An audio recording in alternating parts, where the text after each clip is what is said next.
Am I the asshole for telling my wife not to use our expensive chef knife to cut plastic? I do the majority of the work in the kitchen, whether that's cooking or cleaning, probably 95% or more.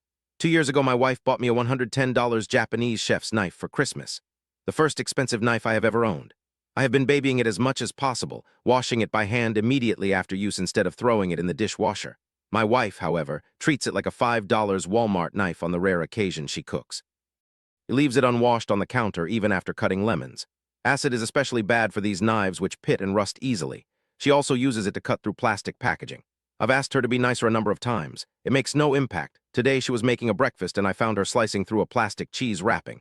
I asked her again to please not do this because it dulls the knife and she knows it. She said okay. A minute later she needs to open a sausage package.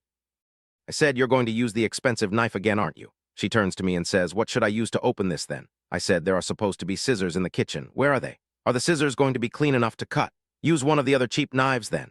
There's 2 of them behind her in the cabinet and I'm sure she knows it. This just comes off to me as weaponized incompetence, so I say, "I know you want to use the good knife. Just do it." "Oh, I just want to know what you want me to use," and then she cuts the sausage packaging with the good knife. I said, "You know, this is like if I took one of your expensive dresses and mopped the floor with it, and when you caught me I said, what else was I supposed to use?" This was met with, "I don't know why you're going on about this." Our adult kid witnessed all this and says, "She gave you the knife, she can use it however she wants." So I'm a petty a-hole for wanting people to treat my gift nicely for my own copious use of it in the kitchen to make them all food. I am now hiding it in a cabinet and will continue to do so after each time I use it. I'm sure I'm an a-hole for that too.